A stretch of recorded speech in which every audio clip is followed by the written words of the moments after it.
G'day everyone. Finally the autumn rain has arrived. We've had around about an inch to an inch and a half of rain. It's not flooding rain, but considering the streams have been so low for so long, we now have a flush of fresh water pushing through there.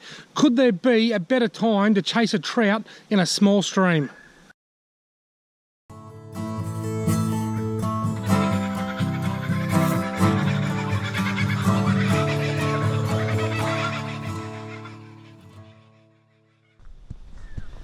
I'm actually walking uphill at the moment. I'm not going too bad. I'm a little bit puffed, but I've got to tell you, I've been on a health kick lately. I have not had a drink all March. I set myself a goal at the end of February to stay off the grog, not have a drink. And despite a couple of really good things worth celebrating and really bad things wanting me to go and have a drink, I've stayed strong and I haven't had a drink. I've also been walking 10,000 steps every day. I've lost about 8 kilos this month. So I'm feeling a little bit fitter, but I'm still puffed. Things can only get better. I'm not sure what to use today. This time of the year I like black. I like black things. There's a lot of cricket still in the system. There's a lot of black insects and stuff around. I also like, after autumn rain, I like white things, the complete opposite to black, because there's a lot of moths, and moths are generally sort of a white kind of colour, so I wouldn't want a little white spinner, but I haven't got one, so that rules that out. I also like fluorescent colours. I like fluoro coloured lures, sort of mid to late autumn, when the trout are starting to spawn. They start looking for fluorescent coloured lures in the system. Now I'm really puffed because that was steep.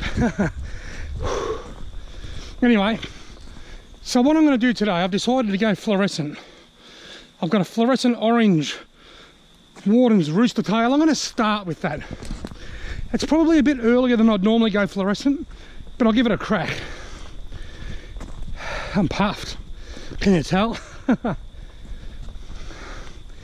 I keep doing 10,000 steps a day and not drinking alcohol, one day I might be able to do that without being puffed. Although that is a very steep hill. But anyway, I'll start with the fluorescent. I'll just see how it goes. It might be a bit early, it might not be, it might be fine.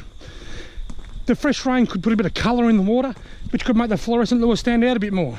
Who knows? My instincts are telling me to go fluorescent, and I'm a big believer in following your instincts. I'm going to start with a fluorescent orange Rooster tail bladed spinner, and if that doesn't work, I'll change to something different.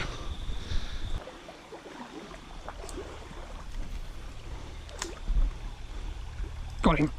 Oh yeah, nice fish. He came out from under that bubble line there.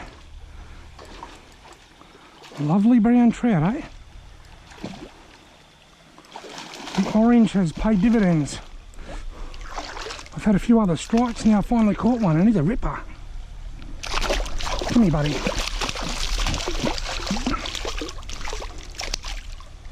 Come here, mate. Come here.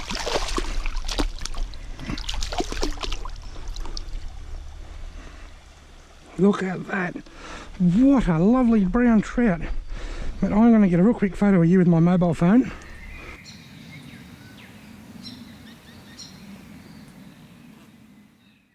There we go. I'm going to unhook him and put him straight back in the water. Trout are finicky fish. I reckon if you leave them out, they don't swim away very well. See you, buddy. Lovely brown trout. See you, mate. Off he goes. You ripper. Despite not catching anything in this hole, I think that this is a good hole to explain to you all about the bubble line. Because we've got a bit of rain, there's a bit of extra water, and there's quite a few bubbles in the water. And you can see the bubbles, they'll spiral around in the eddies or the back currents. Then they generally follow a line. Quite often it's the deepest part of the hole or just off the edge of the fastest part. For whatever reason, the bubbles will form where the water breaks up and puts oxygen in the water, and then the bubbles will follow a path. We call this the bubble line, and quite clearly here it's easy to see the bubble line starts at the bottom of the rapids, spirals around a bit, and then comes down that side. When you're trout fishing, the bubble line is the best part of the hole to find a fish. You will still find fish out here in the shallows and the boring water feeding, but the best spot to make your first cast into the pool is along the bubble line. And I'll tell you why.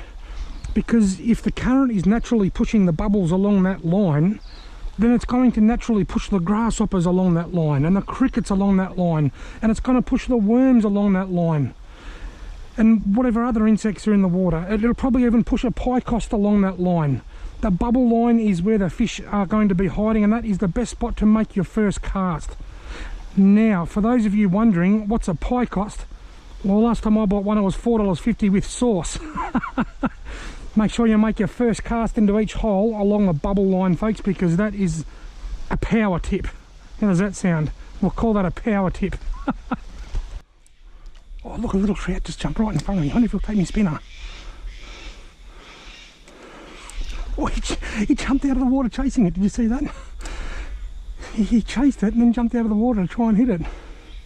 I bet he saw me though. No, he didn't. He just hit it. He just hit it right in front of me. He'd be spooked now, surely. This is one of the downsides of fishing these small streams. I've either got to swim over there and climb over all that, or try and make my way through wall-to-wall blackberries. Just here. Ooh, I need a big stick. I can't get through there. My godfather. That's too deep. Look at this. I wonder if this tree was placed here just for me to be able to squash some blackberries. It's even got a carry handle.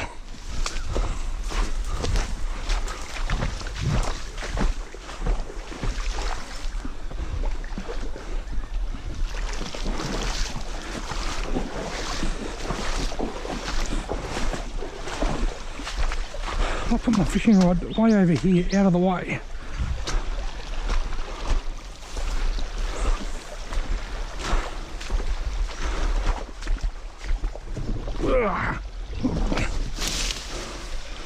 That might help.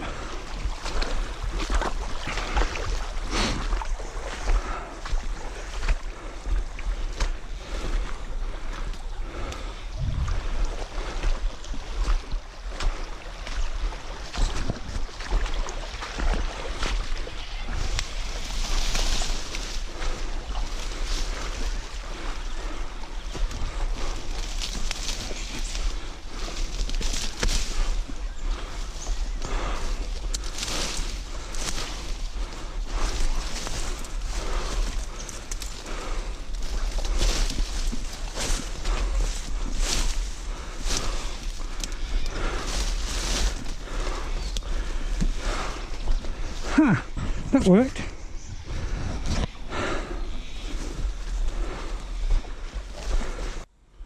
Righty, our fish has just risen in front of me here. If I don't catch a fish in this hole, now everything is right here. Plenty of room to move the hole. Oh, got him. I was just going to say, if I don't catch a fish, I'm going to change to a minnow. But I caught a fish, and he's a good fish too. I kind of say, just about to say, if I don't catch this fish that's rising, there's no excuse for me not to catch him. There's no logs in the way. No, nothing. Wow. What a lovely trout. Come here, buddy.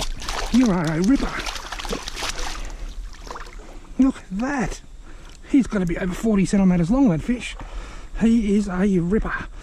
Quick photo. And then back in the drink for you, my friend.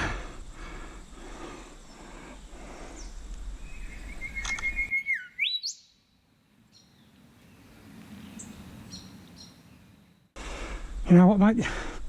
You may very well find yourself in the Wangaratta Chronicle newspaper this Wednesday. Look at that for a beautiful brown trout. A bit lean, probably due to the recent dry spell that we had, and off he goes. He was a ripper. I was just about to say, I saw a fish rise in the middle of the hole here. I've had a lot of fish hit my lure and not hook up today because there's been logs in the way and whatever. I was going to say, this is a nice open straight stretch of water, so if I don't catch this fish, I'm changing lures. But I caught the fish, so I'm going to keep it on for a little while longer.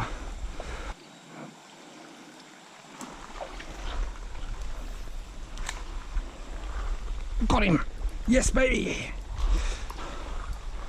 Nice. Nice brownie. Come out of the fast water at the top of the hole. And this one's not as big as the last two, so I won't get a photo. Whoops, oh no! Look at that! Oh no! That is what you call a disaster.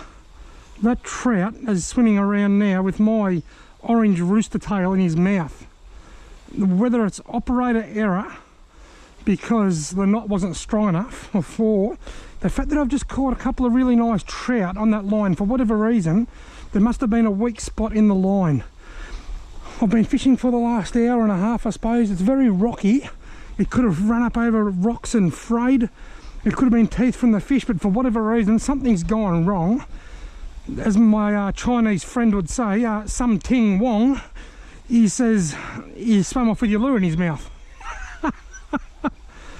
So if you happen to catch a brown trout with a bright orange Wardens rooster tail in its mouth, just let me know. The biggest concern I've got now is what I'm going to replace it with, because it was the only one of them that I had.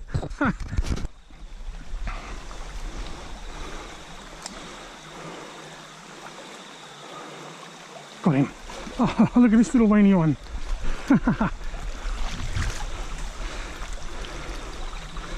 Weenie little one.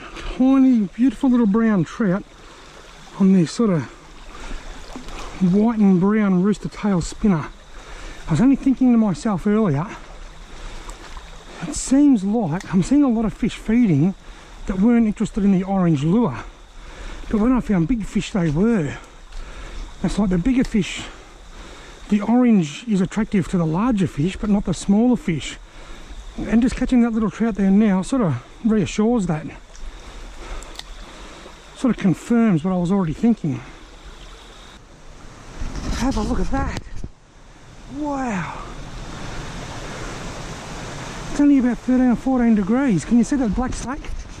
I'll grab my fishing rod. I kid you not, I just had my hand right there, right behind its tail. I climbed up there out of the steep grass to get out of the creek. I was on my hands and knees here, and my right hand was right there. Have a look at him. He is a beauty. It's very cold. It's only about 14 or 15 degrees. I'd say that's probably why he's so slow off the mark. Look, there he goes. See you, buddy.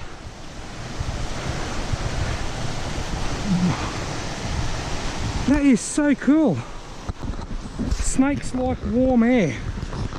Snakes like things warm. And because it's cold, they're very inactive. In fact, I'm surprised to see him out. I reckon when the sun came out from behind the clouds about 10 minutes ago, he thought he'd make the most of it and soak up some of that warmth. But now the sun's gone back behind the clouds and he's been caught out here waiting for the sun to come back out. And instead, a big fat bloke with a beard and a sleeveless flannelette shirt almost put his hand on his tail. What a beautiful, beautiful, beautiful little red belly black snake. Amazing. And just over here, you can't really see through the trees, there's a lovely waterfall. Waterfalls, black snakes and brown trout. Love it. Rightio folks, that's it for me. I've had a wonderful time. What I've taken out of today, it would appear that the larger fish are liking the orange lure, whereas other fish weren't even looking at it. But when I moved to the smaller lure, the smaller white lure, the smaller fish were more inclined to hit the white lure. So perhaps at the moment, if you want to chase a big fish, maybe you need to go bright orange, an orange rooster tail, an orange super vibrax.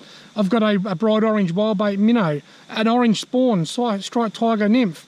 Perhaps it's the time of year now that the bigger fish are starting to just get a little bit more aggressive and feed on orange.